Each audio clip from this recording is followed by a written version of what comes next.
voluntario. En nuestro país, el único legitimado para solicitar el concurso preventivo es el deudor. Es decir, a diferencia de otras legislaciones, no podrían los acreedores de Vicentín Sociedad Anónima solicitar la formación del concurso preventivo. Conforme al artículo 2 y 5, el único legitimado es el deudor. Por eso hablamos que es un proceso voluntario. Y el concurso preventivo tiene innumerables beneficios que trae la ley concursal. Siempre digo que cuando uno presenta a alguien en un concurso preventivo es la luna de miel. Pasa para ser el cliente el mejor abogado del mundo, porque empieza a tener todos los beneficios del concurso preventivo. El concurso preventivo, ¿qué implica? Y bueno, va a implicar con la presentación en concurso preventivo la cristalización del pasivo, como denomina Adolfo Ruggero en el artículo 19, como regla, la suspensión del curso de intereses de toda deuda de causa o título anterior a la presentación en concurso preventivo, salvo las excepciones expresamente establecidas por la ley. ¿A quién no se le suspenden los intereses? No se suspenden los intereses a los acreedores laborales de Vicentín, a los acreedores que tengan una garantía real. Implica también la conversión de deuda en moneda extranjera, que en el concurso preventivo no es definitiva como en la quiebra, sino que es al solo efecto del cómputo del pasivo y de las mayorías. Es decir, se trata de homogeneizar a la hora del periodo de exclusividad, a la hora de tener uniformidad para la votación de los créditos. Implica la atracción y suspensión de todo juicio de contenido patrimonial. Es decir, Juan, que estaba con un juicio ejecutivo, con un pagaré contra Vicentín, y lo lamento, ese juicio se va a suspender y se va a traer ante el juez del concurso. Cuando el juez Lorenzini ordenó la publicación de los edictos, a partir de ahí se disparó el fuero de atracción y se suspenden los juicios de contenido patrimonial, salvo las excepciones previstas en la ley. Implicará que no le van a poder cortar los servicios públicos por deuda de causa o título anterior a la presentación en concurso preventivo. Implicará que si había alguna ejecución en trámite, excepcionalmente podrá pedir la suspensión por el término de 90 días. Son todos los beneficios del concurso preventivo. Es decir, ¿qué pasa con los embargos? Si había embargo, estos embargos se van a levantar. El artículo 21 establece como regla el levantamiento de todas medidas cautelares, y es lógico porque aquí ya no rige, como vemos en la unidad 1, la priori in tempore potiori injurie, primero el tiempo, primero en el derecho, sino la par condicio creditor. Se levantan todas las medidas cautelares, es decir, si había fondos que estaban embargados por AFIP, esos fondos vuelven al concursado, con alguna salvedad que hacen algunos, por ejemplo, juzgados en la Justicia Nacional de Comercio, que ya no es tan simple para el concursado que recupera esos fondos, sino que los pone en una orden judicial, en una cuenta judicial, y se van liberando esos fondos a medida que el concursado lo va necesitando. Pero ahora bien, yo quiero señalar que está el concurso preventivo Vicentín, y esto no es menor, porque así como tiene beneficios, también tiene limitaciones. Y esto es importante señalarlo, porque Vicentín, más allá de la intervención, más allá de una posible expropiación, más allá de todos los procesos penales que hay en marcha, que seguramente son muy valederos, no hay que perder de vista que está en un concurso preventivo, y así como hay beneficios, tiene ciertas limitaciones. Hay ciertas restricciones a la disponibilidad. No es libre la administración de la economía de Vicentín Sociedad Anónima. Hay limitaciones. La primera desde la resolución de apertura. Yo le decía, bueno, sí, se levantan todas las medidas cautelares, bárbaro, artículo 21, pero automáticamente el artículo 14 en la resolución de apertura implica la traba de la inhibición general de bienes. Es decir, Vicentín no puede disponer libremente de su patrimonio. Cuenta con la inhibición general de los bienes, una primera limitación.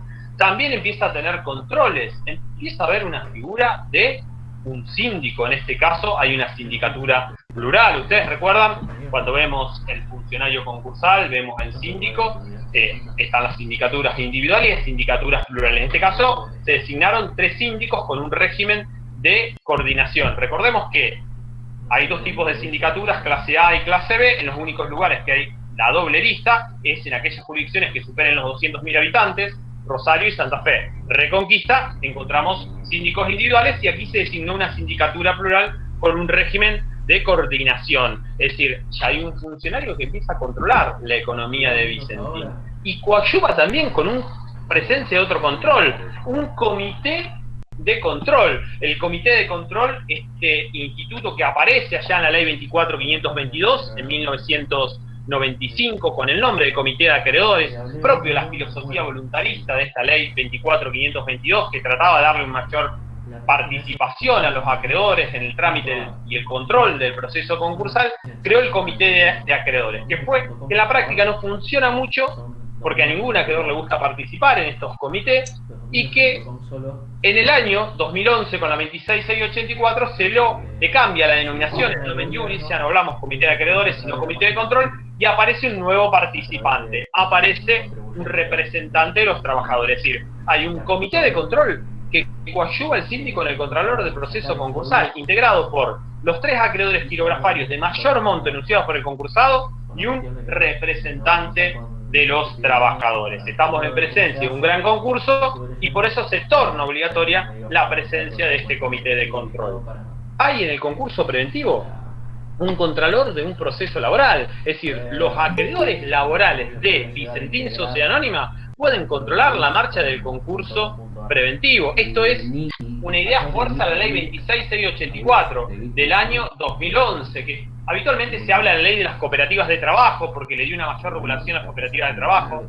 Siempre señalo que es una ley que va más allá de las cooperativas de trabajo, una ley de reforma concursal no menor, que modificó 29 artículos de la ley concursal e incorporó 4 o 5 artículos a través del sistema de artículos bis. Y en el concurso preventivo se ha caracterizado por dar un rol más activo, protagónico, ya no solo al acreedor laboral, o sea, al titular de un crédito laboral contra el concursado, sino al trabajador, aun cuando no tuviera un crédito laboral contra el concursado. Tiene un rol preponderante el trabajador a lo largo de todo el concurso preventivo, en todo lo que tiene que ver con el control y el trámite del proceso concursal. ¿Para qué esto? Esto lo pensó la ley 26684. Si fracasa el concurso preventivo, aparece la posibilidad del grand down, el salvataje, una promoción, yo digo en términos futbolísticos, una segunda vuelta, donde hoy expresamente la ley faculta que puedan participar en esa etapa del salvataje la cooperativa de trabajo. Entonces, a lo largo del proceso, le da ciertas facultades de control a los trabajadores para que vayan tomando conocimiento de cómo se va desarrollando, conformando el pasivo, porque si fracasa el concurso preventivo, los trabajadores podrían participar en ese proceso de salvataje, compitiendo con otros terceros para quedarse con las participaciones de la sociedad concursada. A tal efecto, la ley establece que desde la resolución de apertura hay que comunicar a los trabajadores la fecha de realización de la audiencia informativa. Esta tiene lugar 5 días antes del vencimiento del periodo de exclusividad. ¿Para qué está pensado? Que si fracasa el concurso preventivo y los acreedores van a instar el salvataje, ya puedan tomar conocimiento de la situación patrimonial del deudor. Tienen la posibilidad, el artículo 34 infine, en la etapa de verificación de créditos, de examinar los pedidos de verificación, los legajos de verificación y requerir informes al síndico sobre la conformación del pasivo concursal. Hoy esta medida no se ha podido realizar tan plenamente por la circunstancia de la pandemia, que en este caso particular ha tenido resonancia pública porque se está llevando a cabo una verificación no presencial. Es decir, no es posible la verificación tempestiva de manera presencial, pero esta norma está facultando a los trabajadores, aunque no sean acreedores laborales, a ir a la oficina del síndico y examinar los pedidos de verificación, requerir informes sobre la marcha del pasivo. Hay toda una discusión ahí si estos trabajadores que no son acreedores podrían observar los pedidos de verificación de crédito. Algún autor, el pampeano Casario Martínez, dice, bueno, no pueden observar, pero sí podrían formular denuncias que serán tratados como denuncia, aunque no sean observaciones en los pedidos de verificación de crédito. Yo no comparto esa posición. Yo creo que los trabajadores que no son acreedores, en los términos del artículo 34, no pueden hacer otra cosa más en lo que surge la ley. ¿Qué es lo que pueden hacer? Pueden examinar los pedidos de verificación y requerir informes al síndico. No pueden ni observar ni realizar meras denuncias. En todo caso, si tienen algo que observar, se lo dirán al comité de control que tomará las medidas necesarias. Hay también otro control. Hoy se habla del pasivo de Vicentín. Bueno, esperemos que termine la verificación de crédito. Solamente van a ser acreedores de Vicentín cuando pasemos el tamiz de la verificación de crédito. Recordemos que con los procesos concursales, uno de los principios es el principio de universalidad. Universalidad en sentido objetivo, que tiene que ver con la conformación de la masa activa, la reunión de los bienes, y universalidad en sentido subjetivo, que tiene que ver con la reunión de los acreedores, con la conformación de la masa pasiva, tiene que ver con lo que estudiamos bajo el nombre de principio de colectividad de acreedores. Esta colectividad de acreedores que, como dice Salvador Vilata Menadas de Valencia, determina la exigencia de que ningún acreedor puede comportarse al margen del proceso concursal. Es decir, abierto el proceso concursal, yo tengo que validar los títulos. Si yo digo ser acreedor de Vicentín, y tengo que pasar el pedido de verificación de crédito. Abierto el proceso concursal, yo no pierdo mis expectativas de cobro contra Vicentín Sociedad Anónima, sino que se modaliza la forma de actuación. Solamente puedo proceder sobre los bienes apoderados como marca el 125 de la ley concursal, conforme a las formas y mecanismos previstos en la ley concursal. Es decir, hay una convocatoria. Se publicaron los edictos y se convocó ¿a quién? A todo acreedor de causa o título anterior a la presentación en concurso preventivo. Si dice ser acreedor de Vicentín, y va a tener que solicitar la verificación de crédito, va a tener que viabilizar, como dice Garagusto, una pretensión de incorporación, va a procurar ser reconocido en el pasivo concursal para ser declarado acreedor concurrente. Como dice Provinciali, un acreedor concurrente es un acreedor habilitado para participar en el proceso concursal. En otros términos, es decir, los que pasen el tamiz verificatorio de Vicentín van a ser los únicos que van a poder decidir sobre la propuesta de acuerdo preventivo y eventualmente, si se homologa, cobrar en los términos de la propuesta homologada. Y en estos controles a los cuales está sometido Vicentín, está también dentro del marco de la verificación de créditos el control multidireccional. Es decir, bendecida la verificación de créditos, se abre un plazo de 10 días para que se formulen observaciones a los pedidos de verificación de créditos, no solo de Vicentín Sociedad Anónima concursado, sino en una reforma del 95 o en la 24.522, también los pretensos acreedores. Yo, acreedor, puedo observar a el Banco Nación que está tratando de incorporarse en el pasivo concursal de Vicentín. Y además, y esto siguiendo con los límites del concurso preventivo, para ir ya al final de la exposición, y algo que no es menor, está sometido a un régimen de administración. Así como en la quiebra se da el desapoderamiento pleno, decretada la sentencia de quiebra, opera el desapoderamiento, desde la hora cero la sentencia de quiebra, decía Cámara, el fallido quede desapoderado de pleno derecho, o sea, privado de la facultad de administrar, poner de su patrimonio. En el concurso preventivo, como es un proceso no de liquidación, sino de reestructuración, los efectos patrimoniales son menos intensos y se da lo que los italianos denominan un moderado desapoderamiento, un desapoderamiento atenuado, la desposesión atenuada que hablaba Provinciali, la administración vigilada que hablan los franceses. El artículo 15 que dice: el concursado conserva la administración de su patrimonio y actúa bajo la vigilancia del síndico. Es decir, si bien conserva la administración de su patrimonio, actúa bajo el contralor del síndico. Hay, como dice Vítolo, una fuerte restricción a la disponibilidad. A partir de ahí hay tres tipos de actos. Los actos permitidos. ¿Qué puede hacer libremente Vicentín? Y puede pagar actos de libre administración, podrá pagar los sueldos, podrá pagar a los proveedores, podrá realizar las operaciones que hacen a su objeto social. Actos permitidos que no significa que no puedan ser revisados. El síndico podría llegar a revisar estos actos si en realidad excedieron el régimen de administración. Los actos prohibidos. ¿Qué no puede hacer Vicentín? Actos a título gratuito. No puede realizar una donación, no puede realizar actos que impliquen alterar la situación de un acreedor preconcursal. Es decir, no puede mejorar la situación de un acreedor otorgándole una hipoteca. Estaría realizando un acto inoponible, un acto válido entre las partes y que no produce efectos respecto a terceros. Y hay actos sujetos a administración judicial.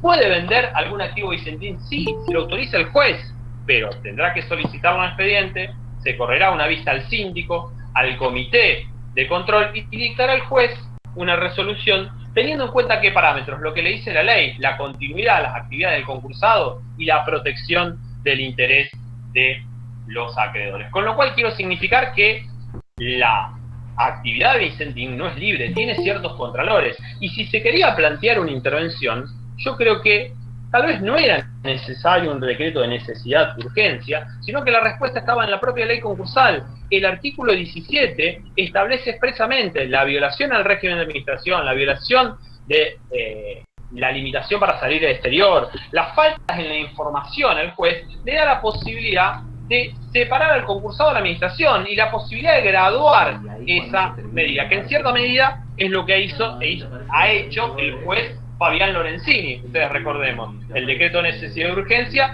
que designa a 2 interventores. Luego el juez del concurso que adopta una medida cautelar y reincorpora al órgano de gobierno a los administradores naturales y gradúa la intervención de los interventores dándole la participación de un mero veedor. Por eso digo, ¿y a futuro qué? Bueno, y a futuro, si hablamos de los actos que sin lugar a dudas parece poco transparente la administración que ha tenido Vicentín o situaciones no claras que ocurrieron en la anterior del gobierno, en la anterior gestión del gobierno nacional, y bueno, podrán seguir las acciones penales, se podrá desde el punto de vista de la ley concursal ejercer las acciones correspondientes, la responsabilidad representante, sin lugar a dudas que este tipo de acciones generan el factor objetivo de atribución del dolo, sea por un dolo directo o por un dolo eventual. ¿Y qué podrá haber acción de responsabilidad? Y desde la suerte del concurso preventivo, y quizás si fracasara el concurso preventivo no lo sabemos, porque estamos recién en una etapa preliminar, estamos en la etapa de conformación del pasivo. Luego vendrá la hora de la verdad, que es el periodo de exclusividad, donde Vicentín Sociedad Anónima tendrá que negociar una propuesta de acuerdo preventivo con sus acreedores y tendrá que convencerlo para obtener las mayorías legales que permite el artículo 45, y si no la obtiene, y es un gran concurso, se abrirá la posibilidad del salvataje, y ahí, interesados en quedarse con el paquete accionario de Vicentín, podrán competir, y si logran convencer a los acreedores, se le transferirá el paquete accionario.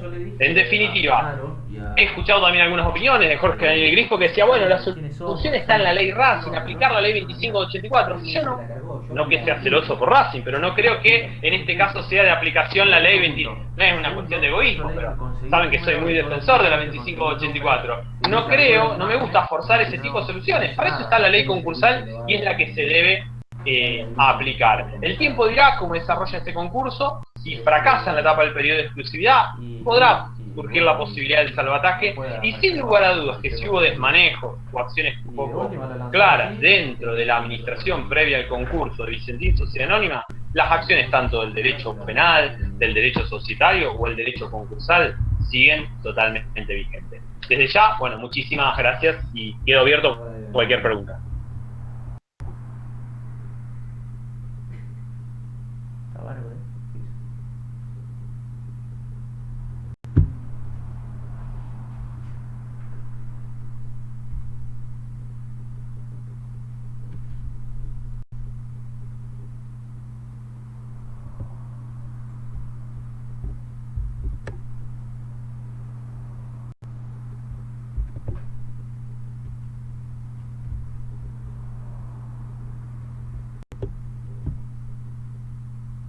Si quieren, por el chat del Google Meet, piden la palabra y yo a quien quiera se la otorgo.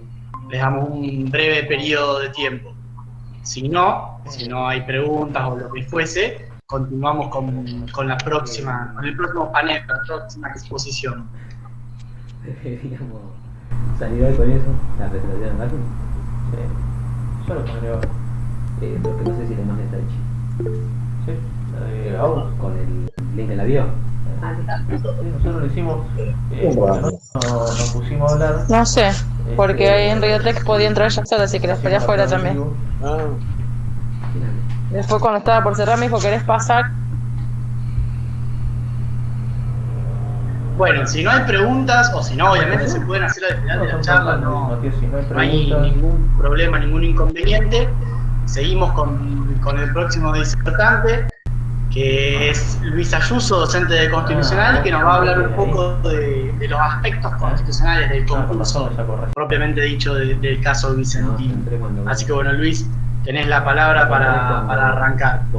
Dale, gracias. ¿Me escuchan todos? Sí. Después. Sí. ¿Se escucha? Bien. Bueno, buenas tardes. Antes que nada, primero la 1983 por la invitación, por esta posibilidad de participar y compartir el panel con Alejandro y con Germán, que hemos sido compañeros allá por el año 99 de la facultad y cursamos juntos lo que era el viejo concurso de quiebras y papeles, ¿sí? Y ahora entienden, se dan cuenta por qué Germán, ¿sí?, le gusta tanto el derecho de la insolvencia, porque le salvó la vida de su club, es decir, de Racing. Es decir, no por casualidad Germán estudia la insolvencia tanto, porque permitió salvar la pasión que tanto quiere. Bien, como bien planteó Germán, planteó cuestiones bien vinculadas a los aspectos concursales. allá cuando cursábamos con Germán, ¿sí? Ni loco se nos hubiera pensado que íbamos a estar juntos discutiendo, charlando en un panel del concurso vinculados con el derecho constitucional. Esto es más que nada también fruto de la reforma de 1994 que logró traspolar por todo el ordenamiento jurídico los principios constitucionales.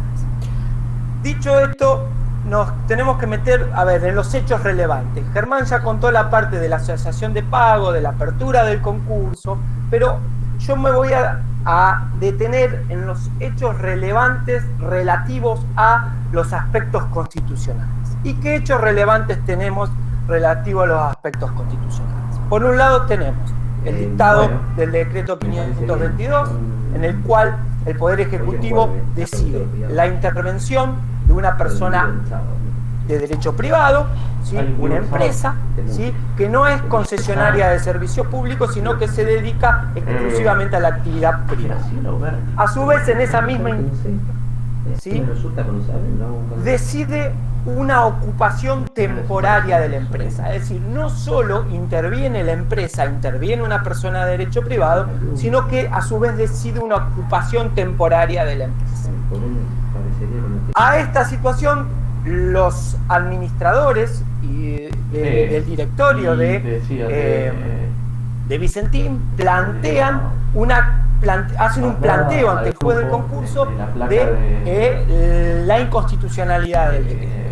Y el juez del concurso se declara incompetente respecto del planteo de inconstitucionalidad, sí, pero dicta una medida autosatisfactiva en cierta medida, quitándole efectos al 520. Y finalmente, en este derrotero de hechos del Estado en su relación con Vicentín, que viene desde muchos años atrás, ¿sí? Tenemos la creación o la sanción de una comisión bicameral independiente del Senado de la Nación. Es decir, cuando nosotros vemos y analizamos la competencia, las atribuciones de los órganos, ¿sí? Se hace necesario en cierta medida ver qué actos realiza el Estado, ¿sí? ¿Y qué actos realiza el Estado? El Estado realiza básicamente, ¿sí? Independientemente del órgano, ¿sí? 4 tipos de actos. Actos institucionales, actos administrativos, actos legislativos y actos jurisdiccionales. Más allá del ropaje jurídico, de la forma jurídica, el Estado realiza materialmente estos tipos 4 de actos. 4 tipos de actos. Por un lado, los actos institucionales son todos los actos vinculados a la existencia, subsistencia y estructura del Estado o las relaciones de Estados o con los Estados miembros de la Federación. ¿Sí? Ahí tenemos nombramiento de funcionarios, reforma constitucional, declaración de estado de sitio, intervención federal, tratados internacionales, delegación legislativa, etc. Luego tenemos los actos administrativos, ¿sí? Que son los que hacen a la administración de los recursos materiales y personales del Estado. Luego tenemos los actos legislativos, que son la creación de una norma jurídica general, abstracta, destinada a regir hacia el futuro. Y finalmente tenemos los actos jurisdiccionales, que son la resolución de un conflicto intersubjetivo de intereses jurídicos a través del dictado de una norma individual, aplicando el ordenamiento jurídico vigente o despejando la incertidumbre que genere el ordenamiento jurídico vigente en una relación jurídica que va a generar el conflicto. Es decir, el Estado, si yo veo toda la actividad estatal, el Estado, a través de sus 3 órganos tradicionales, realiza estos tipos 4 tipos de actos, ¿sí? Institucionales, administrativos, jurisdiccionales y legislativos. Ahora bien, esta materialidad, ¿qué nos permite? Nos permite distinguir, independientemente del órgano que lo realice y la forma que lo realice, qué tipo de acto está realizando ese órgano. partiendo obviamente de nuestro principio republicano de la división de funciones y que principalmente cada órgano tiene asignada una función, ¿sí? El órgano legislativo tiene asignada la función legislativa, pero también tiene asignada función institucional, función administrativa y función jurisdiccional en el juicio político. El Ejecutivo tiene la función institucional, función administrativa, función legislativa a través de la delegación legislativa, de la promulgación parcial de leyes y de los DNU, de los decretos de necesidad de urgencia. Tiene vedada, tiene prohibida por Constitución el ejercicio de la función jurisdiccional, artículo 109, ¿sí? Y lo mismo ocurre con el Poder Judicial. Ejerce fundamentalmente la función jurisdiccional, pero ejerce otro tipo 4 de funciones. Ahora bien, a partir de esta distinción, es decir, de esta materialización de los actos del Estado, vamos a encarar, vamos a observar, vamos a analizar los distintos hechos relevantes que marcamos. Vamos a analizar la intervención, vamos a analizar la ocupación temporaria, vamos a analizar el planteo de inconstitucionalidad y la declaración de incompetencia, y vamos a analizar la comisión bicameral permanente. El 522 establece la intervención de una persona de derecho privado, ¿sí? Una persona de derecho privado. Antecedentes en nuestro derecho de una intervención por el Poder Ejecutivo, que no sea una intervención jurisdiccional, es decir, que no sea una intervención jurisdiccional, como bien planteó Germán, admitida por la ley de concurso en el artículo 17, por la ley de sociedades por pedido de los socios ante divergencias y conflictos societarios, inclusive por la autoridad de aplicación, ante un pedido de la autoridad de aplicación por el juez, que es la IGJ, la Inspección de Personal. ¿Antecedentes tenemos en la Argentina de una intervención por el Poder Ejecutivo de una persona de derecho privado? Tenemos antecedentes. ¿Sí? Tenemos dos antecedentes. Un antecedente es la intervención no del Ejecutivo, pero una intervención no jurisdiccional. Tenemos antecedentes. Un antecedente es la intervención por ley del Congreso a través de una comisión investigadora e interventora del diario La Prensa en el año 1951, que terminó en la expropiación del diario La Prensa, ¿sí? En esa situación.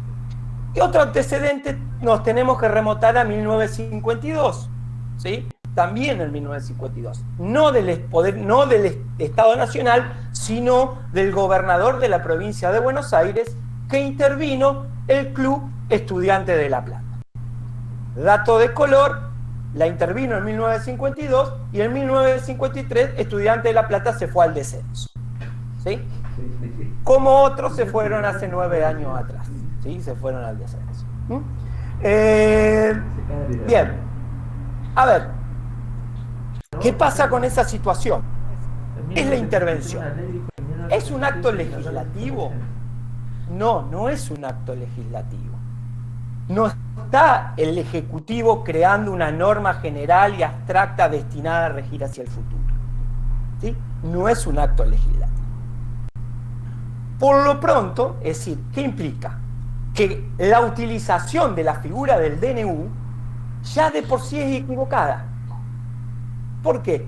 Porque el DNU es básicamente la asunción del legislativo, del Ejecutivo, por necesidad y urgencia, de la función legislativa del Congreso, ¿sí?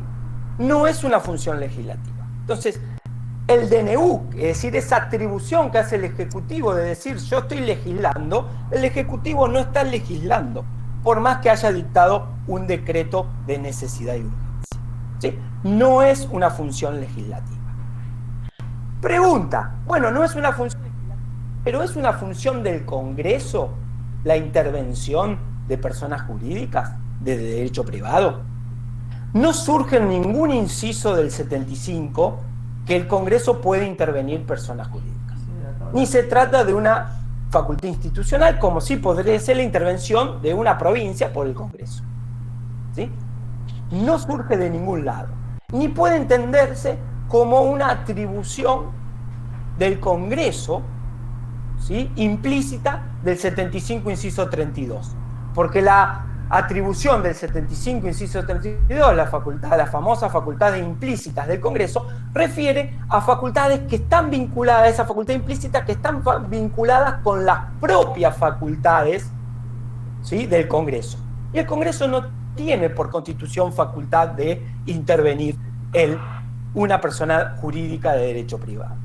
Entonces, no es una función legislativa, no es una función constitucional porque no refiere a la subsistencia o a la estructura del Estado, no es una función administrativa porque no está administrando, distinto sería el supuesto de una empresa concesionaria de servicio público, esto no es un servicio público, ¿sí? Por lo tanto, ¿qué es?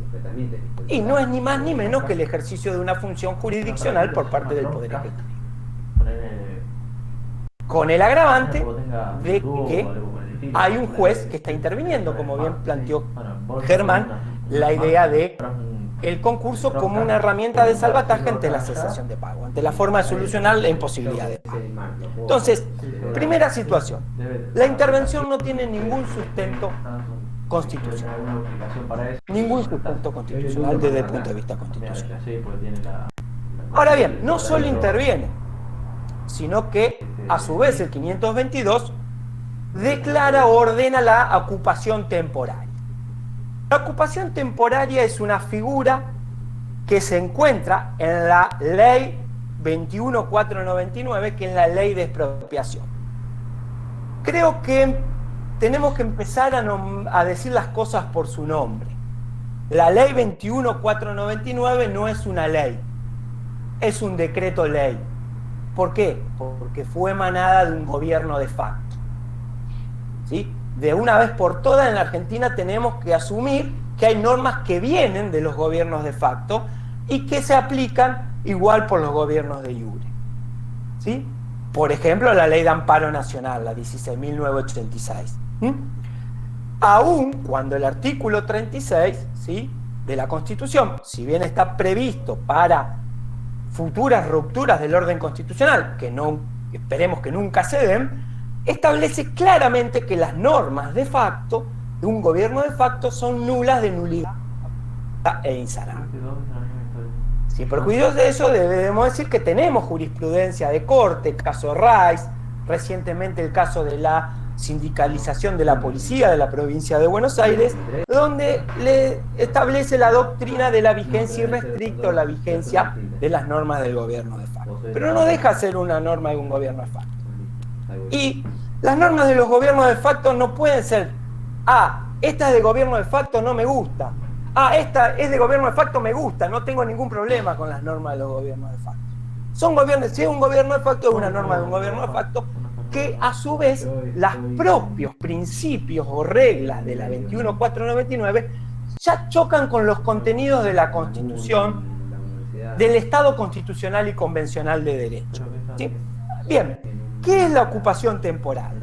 La ocupación temporaria es una especie de intermedio de la expropiación. Es decir, yo quito un bien por una causa de utilidad pública, pero no es necesario expropiarlo, es decir, extinguir el dominio del derecho del privado, ¿sí?, sino que lo necesito por un tiempo.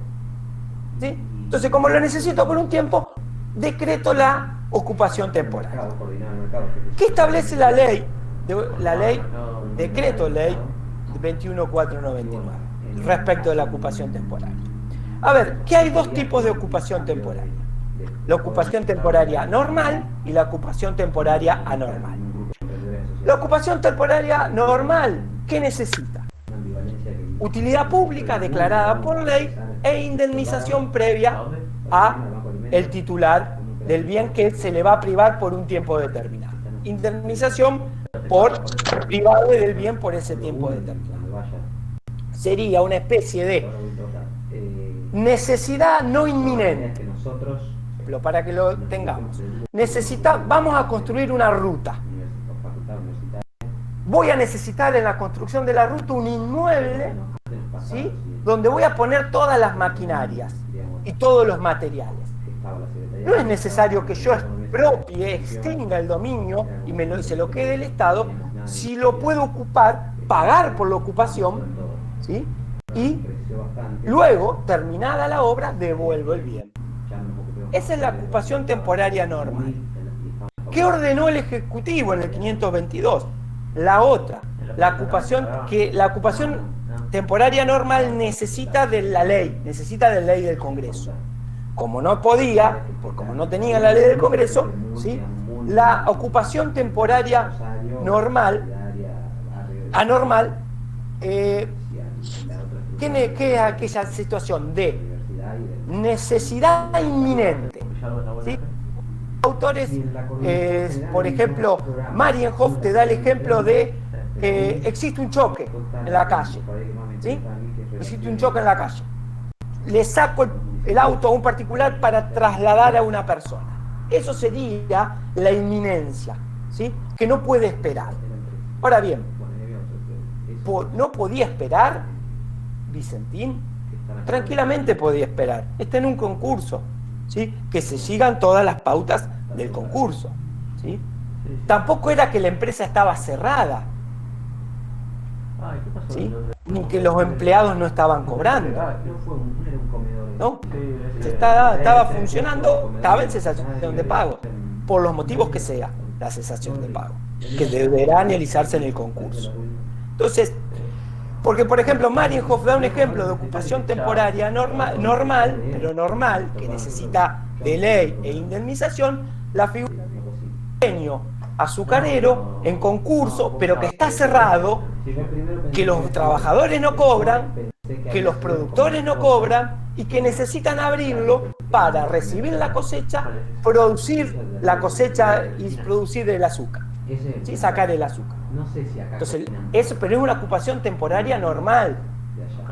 Utilidad pública, indemnización por el uso de esta situación. No es el caso de Vicentín. Bien, entonces tenemos que la intervención no entra en el aspecto constitucional, no tiene sustento constitucional. La ocupación temporaria normal viene de una ley de facto y tampoco tiene sustento jurídico ni fáctico. ¿Qué nos queda? La posibilidad de expropiación. La expropiación, debemos decir que está reconocida por la Constitución de 1853, en el artículo 17. No podemos decir que la Constitución de 1853 es una Constitución socialista, es una Constitución de neto corte liberal. Por lo tanto, admite el constitucionalismo liberal la posibilidad de expropiar por causa de utilidad pública e indemnización previa.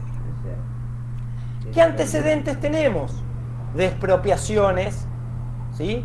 De expropiaciones de empresas privadas que no sean concesionarias del servicio público? Por un gobierno de iure, no por un gobierno de facto. ¿Qué antecedentes tenemos? Nuevamente nos tenemos que remontar a 1951-1952 con la expropiación, entre otros, del diario La Prensa. ¿Sí? Ahora bien, ¿puede el Congreso de la Nación declarar de utilidad pública Vicentín? Sí, tranquilamente el Congreso de la Nación puede declarar de utilidad pública Vicentín. La utilidad pública es un concepto jurídico. Ahora bien, creo, ¿sí?, que no es lo mismo el concepto de utilidad pública, ¿sí?, del Estado liberal de en su momento o de la ley de facto, del decreto de ley de facto 21499, que lo que hoy debe entenderse por causa de utilidad pública en un Estado convencional y constitucional de derecho. El legislativo tendrá que argumentar, ¿sí?, muy bien la utilidad pública de expropiar una empresa que, como bien dijo Germán, no produce alimentos para el país. Y aun cuando produciera alimentos para el país, una empresa privada. ¿Por qué? Porque en un Estado constitucional y convencional de derecho se hace necesario la argumentación y la razonabilidad de las medidas de las medidas del Estado. Y sobre todo la ausencia de desproporción medio-fin. No sea cosa que sea peor el remedio que la enfermedad. y no sea cosa que Vicentín expropiado le pase lo mismo que a Estudiantes de La Plata, que se fue al descenso en 1953. ¿Sí? Es decir, el control de razonabilidad o la ponderación de Robert Alexis nos marca la necesidad de una fundamentación, de una argumentación, de una justificación, ¿sí? Una razonabilidad normativa, una razonabilidad sociológica de medio a fin, que no sea desproporcionado, ¿sí? Que no exista otra medida que sea menos gravosa. Todo eso tendrá que justificarlo el legislativo en una ley de expropiación. Me dirán ustedes, controlar la ley judicialmente, la ley de expropiación. Tradicionalmente yo le diría, la Corte ha entendido que la causa de utilidad pública, la declaración, lo que es la causa de utilidad pública, es una cuestión política no justiciable, es decir, una cuestión que está ajena del control de constitucionalidad. Ahora bien, también debemos decir que hay jurisprudencia de la Corte que cuando manifiesta que cuando la causa de utilidad pública es manifiestamente arbitraria e irrazonable, es posible su control en el marco del control de constitucionalidad. Tranquilamente puede estar secretario académico. Entonces, hasta acá tenemos expropiación. Otro hecho relevante es el planteo de inconstitucionalidad. No me voy a meter sobre el planteo, lo que decidió el juez en sí, porque calculo que lo va a tratar Alejandro, pero, a ver, los administradores plantean la inconstitucionalidad del decreto ante el juez del concurso.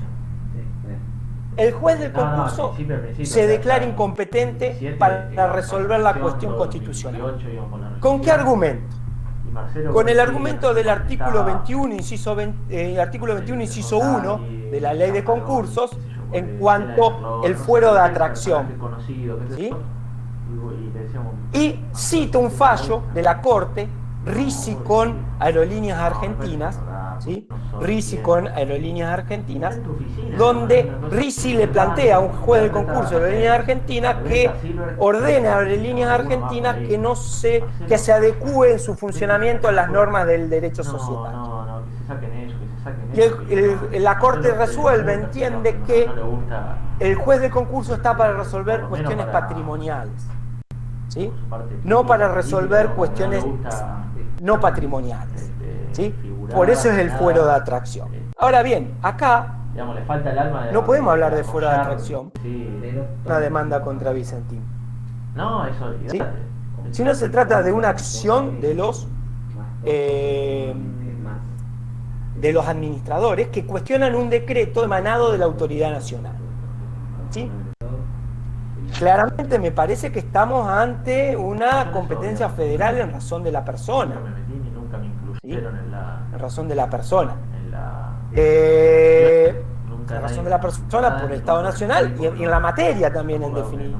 Podemos discutir la materia si no hay un conflicto entre las normas con las normas del derecho común, pero salvo que pero para mí es competencia federal. Salvo que entendamos que puede haber una conexidad para fin de una mejor solución, pero no puede haber conexidad entre fuero federal y fuero provincial en un aspecto, etc. Eso es lo que quería plantear respecto del juez de la declaración de incompetencia, más allá que el juez transforma la medida cautelar en una medida autosatisfactiva. ¿Sí? Y finalmente tenemos la Comisión Bicameral Permanente de Investigación de Vicentín, que tuvo media sanción en sesión virtual del Senado. ¿Son constitucionales las comisiones bicamerales de investigación? Se han entendido que están dentro de las facultades del 75, inciso 32, las facultades implícitas del Congreso. Ahora bien, creemos, y en esto sigo al titular de cátedra, a Maximiliano Tonicelli, que las comisiones de investigación tienen que estar circunscriptas a las atribuciones del Congreso, es decir, poder investigar para poder legislar mejor. ¿Sí? Ya cuando empiezan a tener facultades jurisdiccionales o judiciales, como ¿sí? Como exigencia de presentación de documental, incluso retiro forzoso de documental, ya empiezan a ejercer funciones jurisdiccionales que el Congreso no estaba facultado para ejercer. Debemos también decir que hay un antecedente, ¿sí?, con la venta o la compra de la compañía Ítalo-Argentina, donde se allanó el estudio de Guillermo Walter Klein, ¿sí?, por una comisión investigadora allá por 1984. En primera instancia y Cámara le habían retirado documentación del estudio a Klein, ¿sí?, y creo que era Mayral, Klein y Mayral, si no me equivoco. Le habían retirado documentación forzadamente del estudio. Meten un amparo, primera instancia y Cámara le dan la razón a Klein. Cuando llega a la Corte, ¿sí?, no dice nada porque entiende que hay caso abstracto, que no era necesario expedirse, y porque la documentación que le habían sacado a Klein, del estudio de Klein, se le habían dado al juez que estaba investigando los posibles delitos o comisión de delitos de estas, en la compra de la compañía argentina. Entonces, tenemos un antecedente que es un ni. También podría haber dicho la Corte, como dijo en tantos casos donde hay cuestión abstracta, o ahora, por ejemplo, donde directamente no hay caso judicial, ¿sí?, en el caso del funcionamiento del Senado, que he dicho algo, no lo dijo. No sabemos, no lo convalidó tácitamente, pero también es cierto que convalida tácitamente un fallo que cuestiona la facultad de las comisiones de retirar la documentación forzada. Párrafo aparte merece el procedimiento de la sanción, ¿sí?, de la creación de esta comisión bicameral permanente. Porque de acuerdo a las versiones, ¿sí?,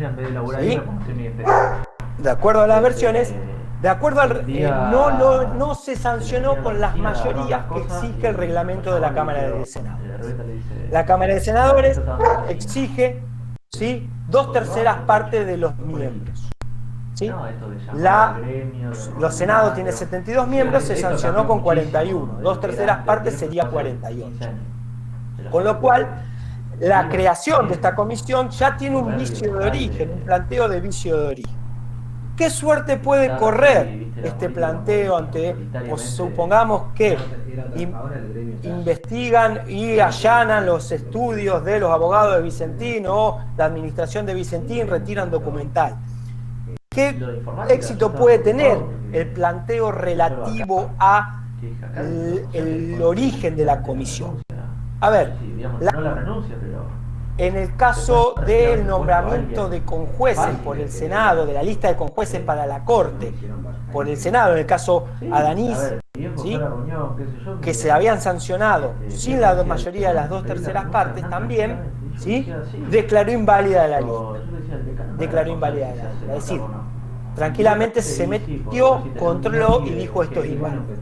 Ahora bien, en materia de procedimiento, de sanción de normas, de procedimiento de manifestación de la voluntad a través de los procedimientos que establece el propio Congreso, la Corte históricamente ha entendido que era una cuestión política no justiciable, es decir, que no se podía controlar, más allá que no se cumpliera ni la Cámara de Origen, ni las mayorías, etc.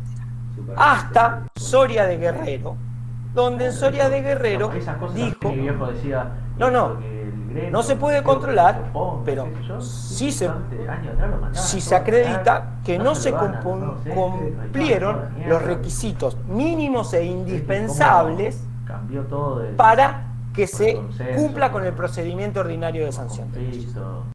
Creo que la mayoría es un procedimiento, sí, mínimo e indispensable. Ahora bien, también debemos decir, como dijo esto en Soria de Guerrero, después lo dijo en Nobleza Picardo, después lo dijo en Famil, ¿sí?, recientemente, el año pasado, en Barrick, donde se discutía si el Senado podía suprimir un artículo que venía de revisión de la Cámara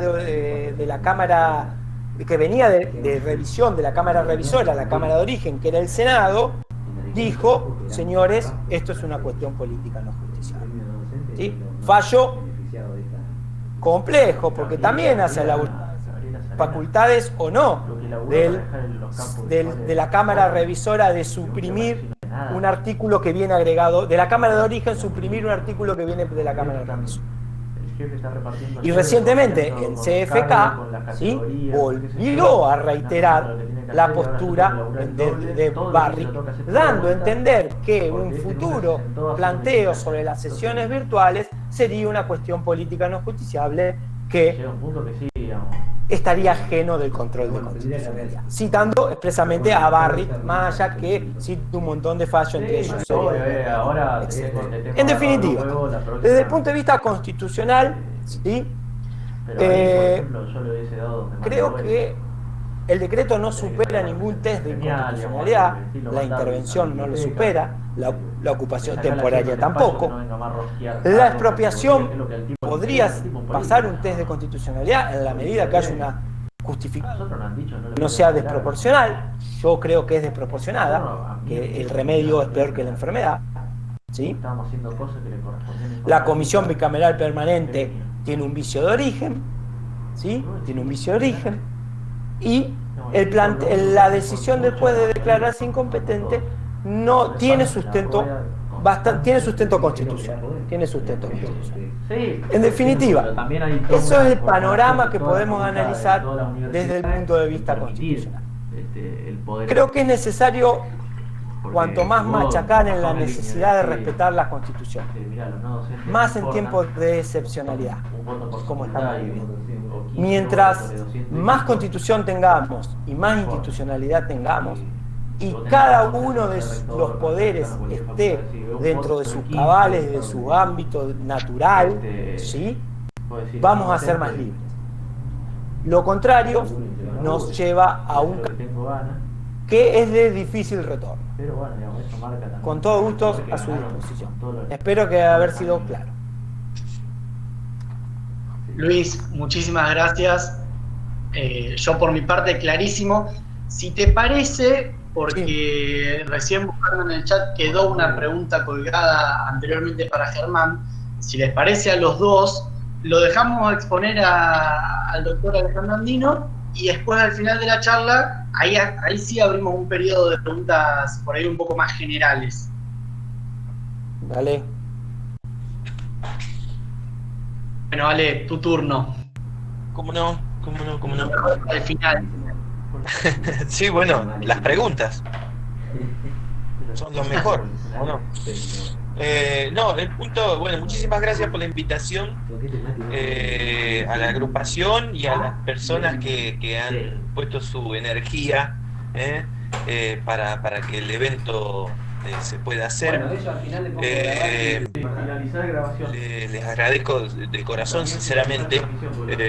Además, estamos hablando de un tema que en sus últimos perfiles tiene días, o sea, es un tema de absoluta actualidad, trascendente institucionalmente, obviamente con contenido político, y digamos, a mí me tocaría ver algunos aspectos procesales desde lo académico, si bien actualmente soy juez, pero he sido hasta octubre pasado abogado litigante. Me gustaría analizar varias cosas que han venido tocando Germán y Luis. Y evidentemente hay uno de los factores que se encuentra primero en orden de tratamiento, que es cuál es la presentación que se hizo. Le adiciono a lo que dijo Luis último, que es que se ha planteado la inconstitucionalidad del decreto de necesidad de urgencia 522 del 2020, que este planteo, bueno, lo hicieron miembros del directorio, unas 11 personas, y esto incluye también un planteo de inconstitucionalidad del artículo de la ocupación temporal, es decir, anormal. Es decir, el artículo creo que es el 59 de esta ley o decreto ley 21499. Es decir, que el objeto de la pretensión, entrando un poco en tema procesal principal, es vinculado con la declaración de inconstitucionalidad de dos normas, una vieja de ese gobierno de facto y la otra este DNU último, ¿sí? Obviamente que ambas normas se vinculan porque se están aplicando al mismo caso, a la misma cuestión. O sea que ese sería el primer aspecto. El segundo, creo yo, que es entender que como muchos de estos temas tiene una naturaleza, la declaración de inconstitucionalidad, y proyecta efectos sobre relaciones jurídicas, pero el acto en sí o el objeto de la pretensión es de declarar. Si en la cautelar anexa como accesoria, y así tal cual fue planteada, por lo menos es lo que se refleja en el fallo, que es conocido por todos, y si no, obviamente recomendamos la lectura. Aclaramos que para el que no lo haya leído, perdón, pero puede pasar, no es un fallo extenso, ¿sí? Tiene creo que 13 o 14 carillas, no es tan pesado de leer, así que lo recomiendo leer, justamente para ese abordaje, porque tenemos que ir a lo técnico, ¿no es cierto? Tenemos que tratar de ir a un análisis o a destacar elementos que se hayan mencionado ahí, y las figuras, en mi caso, desde el derecho procesal, involucran, ¿sí? Cuáles son las que están comprometidas ahí. Entonces decíamos que tiene un accesorio, una pretensión accesoria secundaria, que los presentantes no nominan como irremediablemente, es decir, no le ponen nombre, no dicen qué es, sí interpretan que es una medida complementaria para hacer ahora, digamos, inicial, al punto que le llaman in limine, obviamente lo más aconsejable, pero quiere decir esto que se resuelva ahora, inmediatamente, ¿no? Y esto es, según refleja el propio fallo en uno de sus considerandos, una cautelar innominada, ¿sí? Una tutela inhibitoria o una medida autosatisfactiva, como había nombrado también Luis. Cada una tiene sus perfiles o su manera o sus requisitos, pero ese sería un aspecto accesorio, salvo considerado medida autosatisfactiva, donde adquiere un rol de pretensión única, ¿sí? Principal, digamos, no pierde la característica de accesoriedad que es propia de las cautelares y se transforma en una pretensión en sí, con otras particularidades más que, si voy a tratar de ser breve igual, vamos a ir tratando. Entonces, no la nominan, y a su vez, si fuera ese caso, que la nominan, le ponen y algunos requisitos, igualmente los jueces se interpreta en algunos códigos procesales, lo tiene en forma expresa en el Código Procesal Civil y Comercial de la Nación, y en el Código Santa Fe, sino hay una norma genérica que permite incluso disponer algunas medidas no previstas, que es el artículo 693 sobre el final del código. Esto lo que permite entender es que ahí mismo cobija la idea de poder cautelar genérico, es decir, la idea de adaptar la cautelar o la medida a tomar al caso. Esto es relevante porque algo de eso se hace en el fallo que estamos comentando, que es por lo menos el que nos trae hoy acá.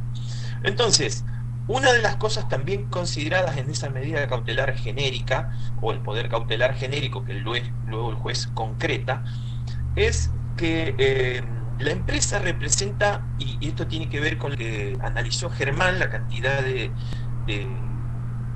acreedores y el volumen de operación, y bueno, más allá del carácter alimentario o no de sus productos, sin duda se vincula con el agro, y eso refleja el propio fallo, que representa un 9% del total de una oferta exportable de Argentina, o representó al momento en que esto ha sido medido. Eso lo pondera como volumen y lo llega a analizar luego a la hora de la verosimilitud en el análisis cautelar. Sí, empieza el fallo, como es lógico procesalmente, por la incompetencia.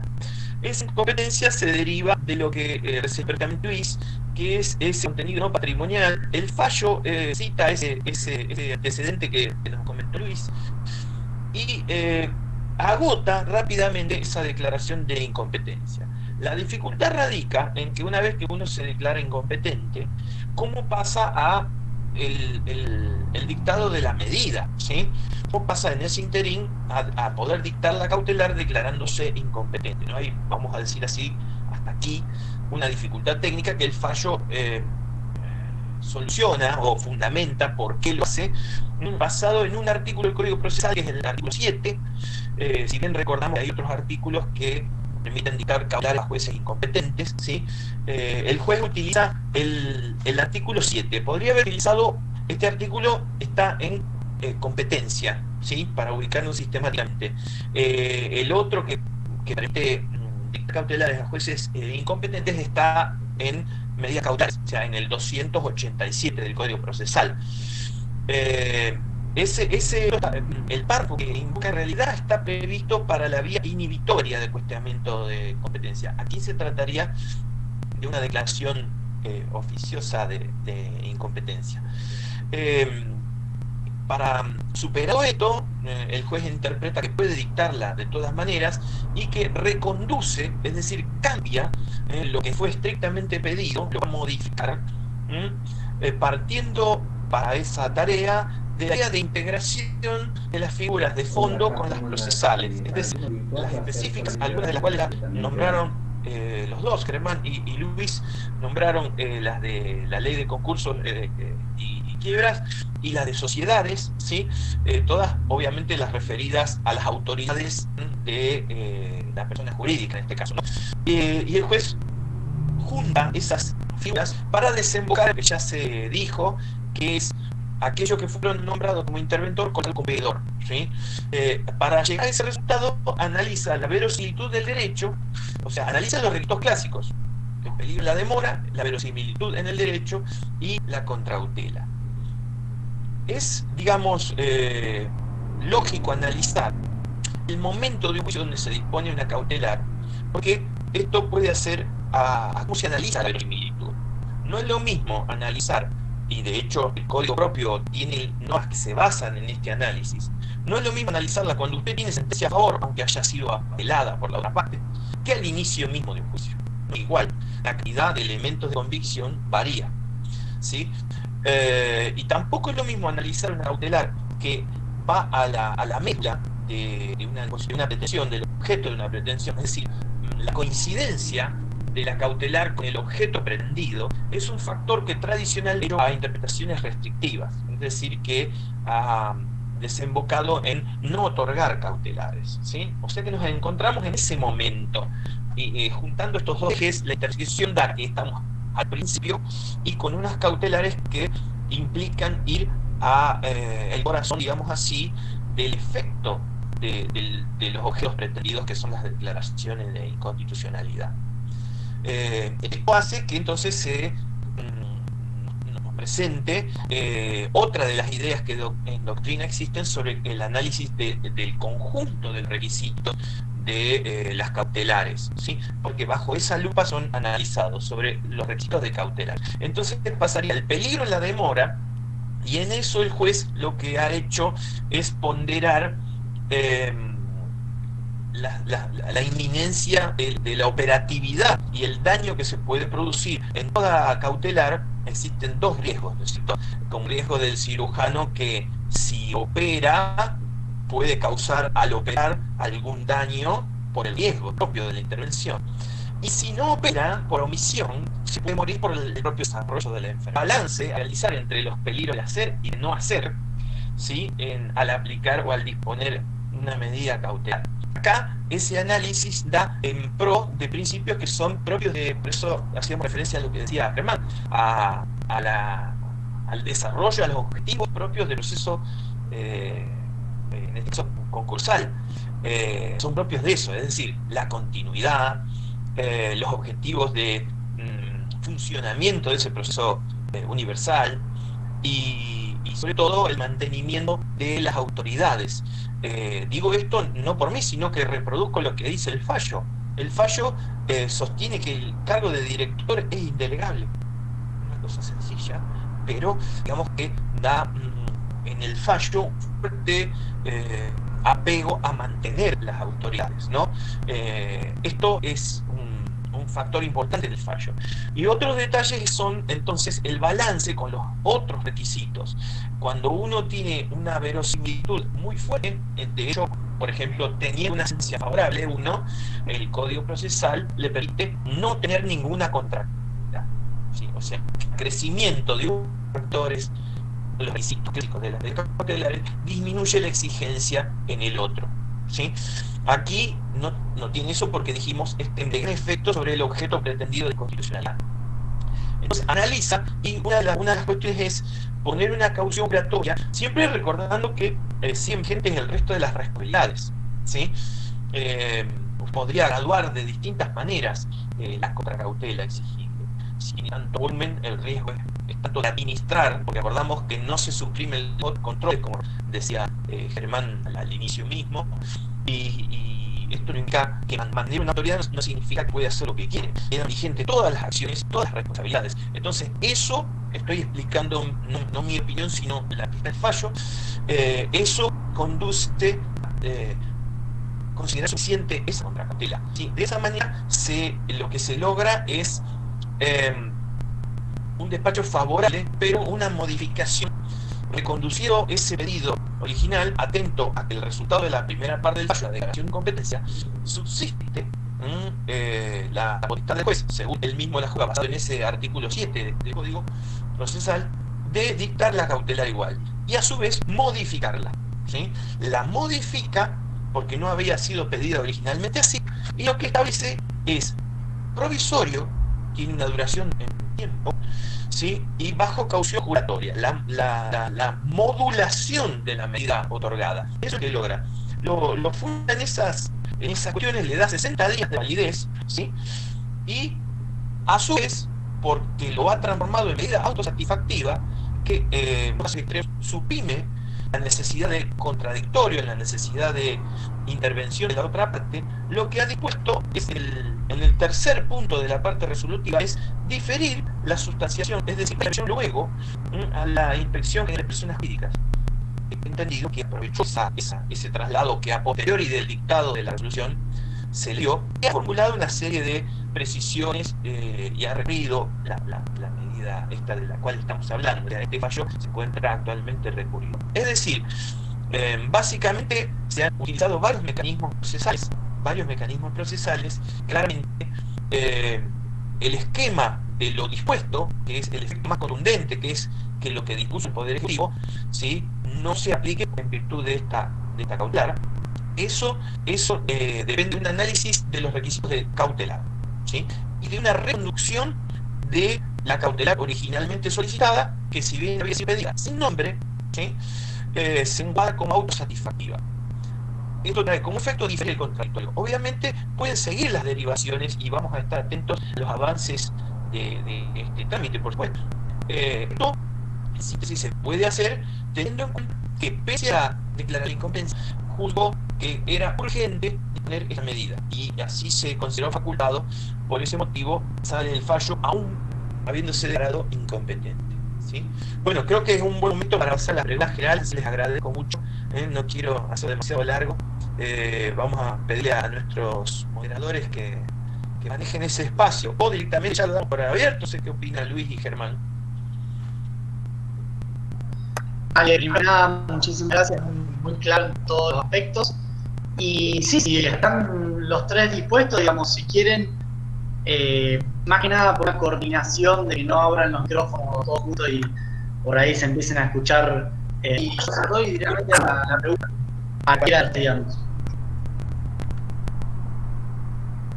Había una persona que había pedido la palabra antes, mientras exponía, que si está presente, digamos, tranquilamente puede abrir el micrófono y preguntar. Acá en el chat, para aprovechar el momento, estaban pidiendo el fallo, que bueno, lo podemos remitir y ustedes a su vez lo envían. Yo estoy hablando por el celular, si no tengo en el celular a compartir, sino...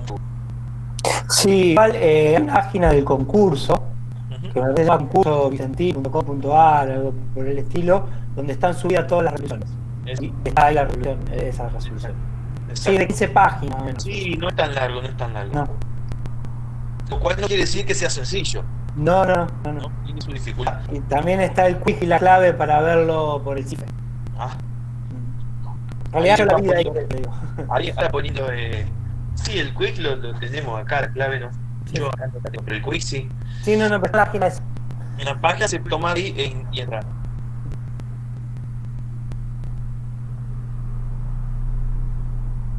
Pensé que había alguna otra duda en relación a algún aspecto. Ahí lo puso el Pecerato, que le mandamos saludos de paso. Puso la página para el link. Gracias, Tom. Ahí, sí, Nicolás, si querés prender el micrófono y hacela directamente. Bueno, hola, buenas tardes. Mi pregunta era para el doctor Germán y bueno, va dirigida sobre algo que escuché varias veces, más que nada de parte de politólogos, que se hablaba de posibilidad de que sigan cayendo las acciones de la empresa y frente a una compra de los activos de la empresa y las deudas serían de capitales extranjeros. Se habló de eso como una justificación de intervención. ¿Cómo se ve eso? ¿Cómo se analiza eso a través de lo que es el contralor que ejerce el síndico? Y cómo se puede o no justificar si se lo avalaría o no para venderse a los bienes de la empresa desde el punto de vista de las leyes de concurso. Está muy buena pregunta y me recuerda también otra época de emergencia, ya en el 2001, porque esta discusión ya se dio. Yo cuando hablaba de la posibilidad de la etapa del salvataje, puede participar desde la cooperativa de trabajo, el propio concursado primero, no la propuesta más, digamos, económicamente más rentable, sino el primero que tiene la conformidad del pasivo que hace que la posibilidad del salvataje. Esto ya se dio, estamos viendo una etapa de emergencia, me recuerdo mucho, el año 2001, la ley 25.573, que la denominada ley de emergencia productiva y económica, que es una ley de reforma concursal que paralizó los pedidos de quiebra, paralizó las ejecuciones a un plazo para cumplir acuerdos preventivos, para el pago de las deudas comprometidas en el acuerdo, y también unas modificaciones que había hecho derogó el salvaje, el artículo 48, instituto que venía desde el artículo 25. ¿Por qué? El fundamento fue precisamente eso, la posibilidad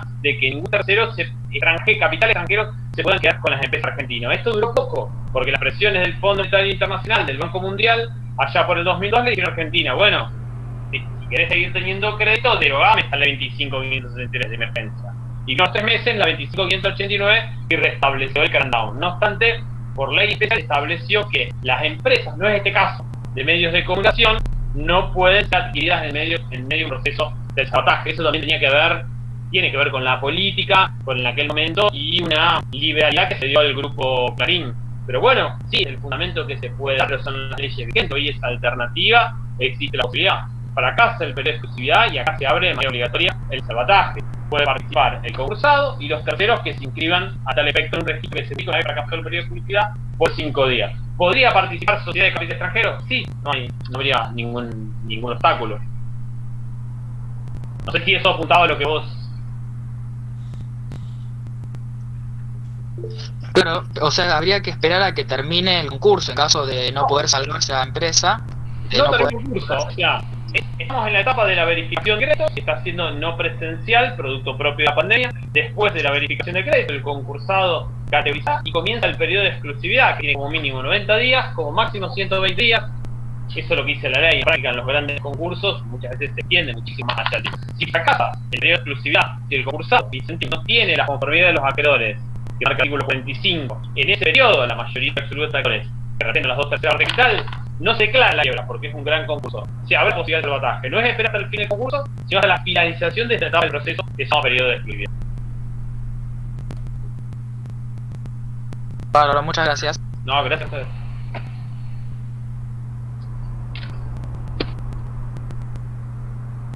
Bueno, si alguien más quiere hacer una pregunta o lo que deseen preguntar, alguna cuestión que haya quedado de la charla, el chat está abierto. En el video también les agradezco, no sé si seguirán presentes, pero por momentos vi en la charla a docentes de la facultad, como por ejemplo Hernán Bayot, Maximiliano Torricelli, así que bueno, denota la importancia de la charla y de la actividad en sí.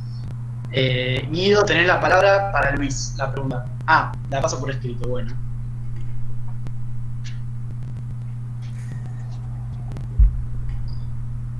Bien, a ver, sí puede, la ley, o la ley 21499, admite, dentro de objeto expropiable, puede ser expropiado una cosa, un mueble, un inmueble, que es una cosa física. lo expropiable. Puede ser expropiable un montón de otras cuestiones, de derechos, acciones, un montón de situaciones. Sí, puede ser expropiable. El paquete accionario de una persona jurídica puede ser expropiable. Por ejemplo, te doy un ejemplo. YPF fue expropiado así. Primero fue privatizado y después fue expropiado. ¿Sí? Lo que se discute muchas veces en doctrina, es más una discusión de laboratorio, es si puede ser expropiable el dinero. ¿Sí? ¿Por qué? Porque tiene que ser indemnizado. ¿Y cómo indemnizar? Dinero, no hay otra posibilidad. Pero el resto de las cosas o derechos puede ser expropiable. Sí, puede ser expropiable. Entendieron que la pregunta también, como varias que están fundadas, me parece que apuntan al temor, pero yo había dicho Luis, que depende, ha avanzado el control de constitucionalidad sobre aspectos que tradicionalmente no se consideraban judiciables, ¿no? Sí. Entonces, eso hace un avance de ganancia sobre los procesos que son de naturaleza política, sí, pero el avance del control de constitucionalidad judicial hace, entiendo yo, a una garantía más profundizada.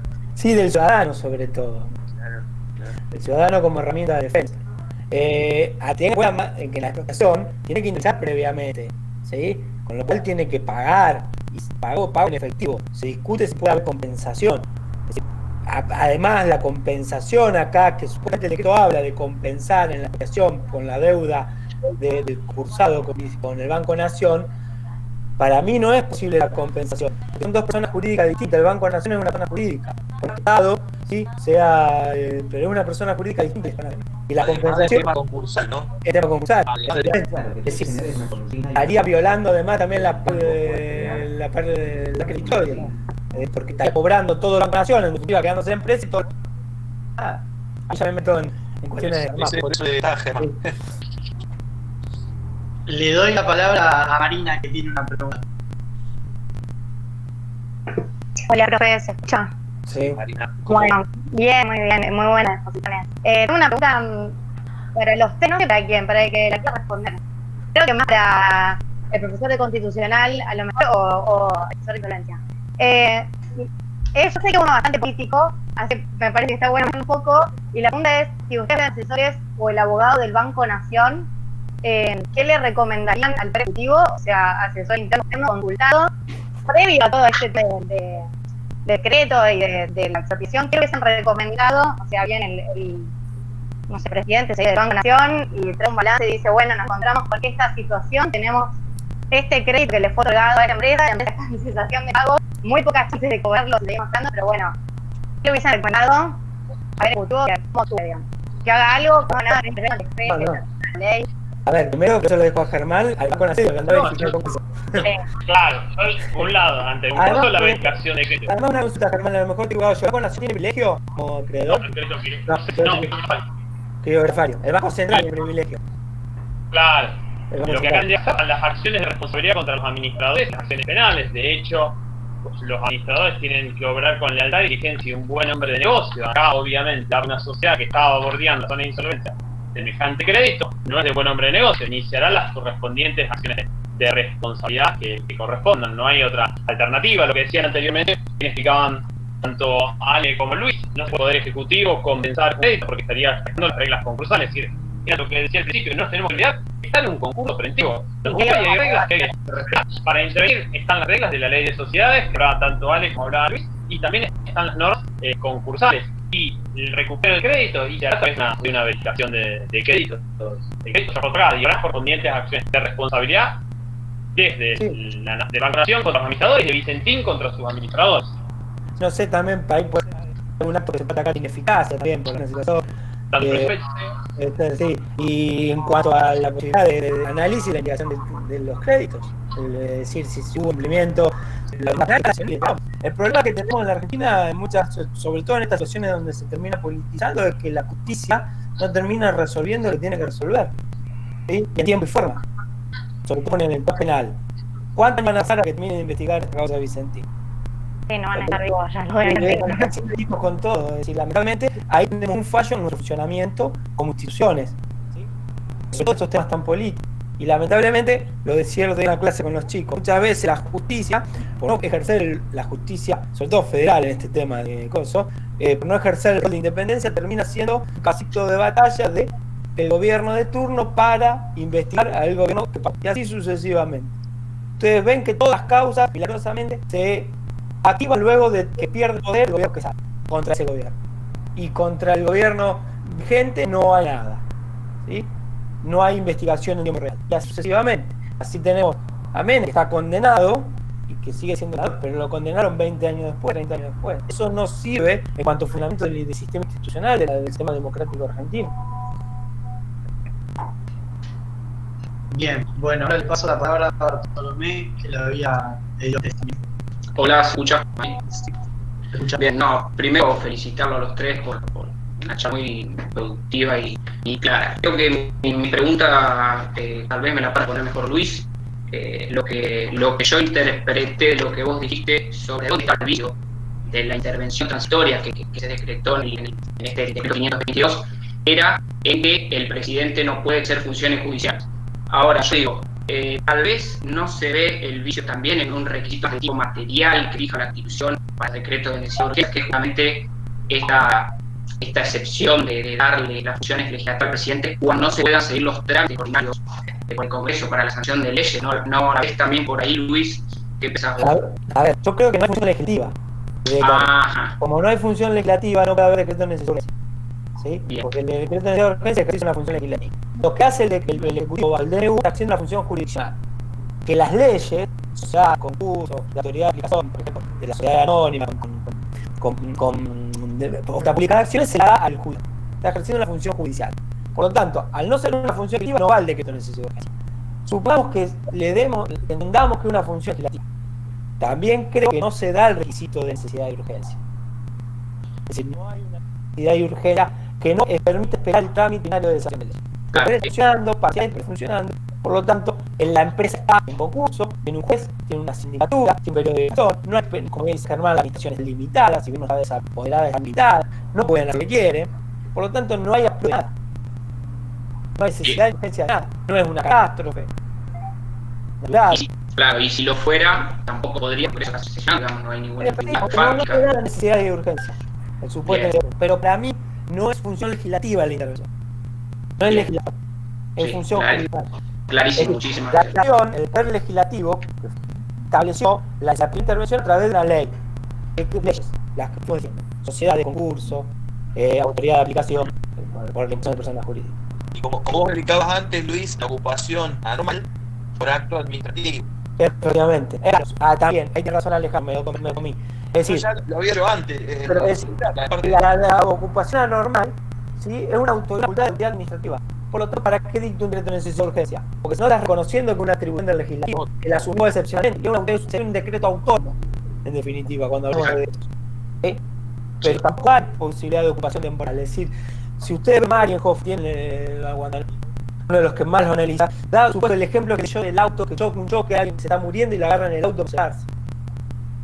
Cada vez también hay un antecedente, como siempre le voy dando antecedentes, hay un antecedente de ocupación temporaria normal de una persona física. Fue antes de la expropiación de YPF, que se tomó la empresa de los 51% de acción y la manejó la empresa. Para que haya un antecedente significa que sea constitucionalmente válido. Acabadamente contestado, Luis. Muchas gracias. Bien, y ahora tenemos otra que si quieren la leo, porque la persona que lo hace así el micrófono. Dice: Vicentino emitió fideicomisos para financiar exportaciones que no se terminaron originando. ¿Cuál es la situación de los inversores del fideicomiso frente al concurso de la empresa? Y si el fideicomiso verifica los créditos iguales.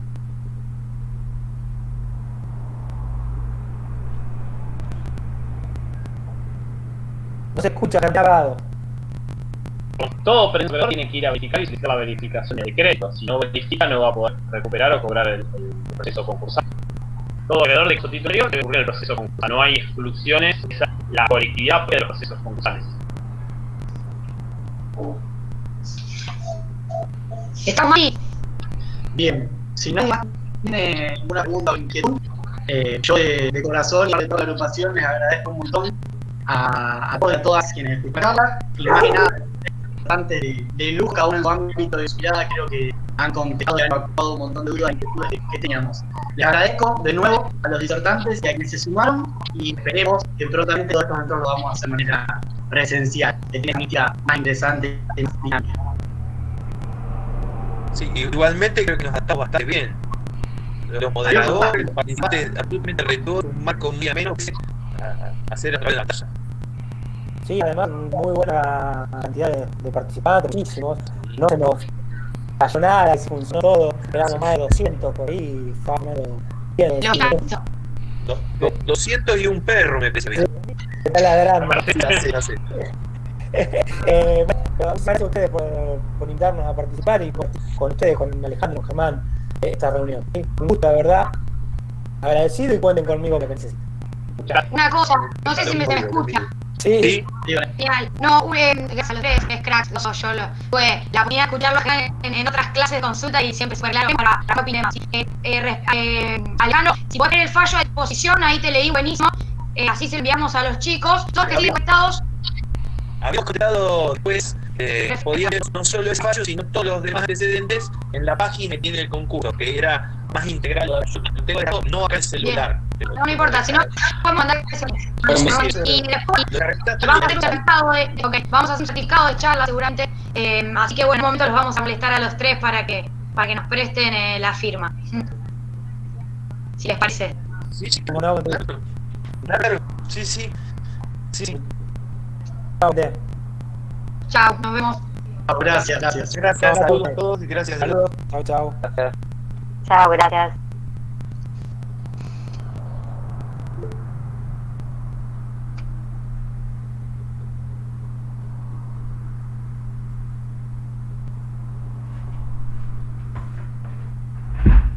Ese es lo que hace.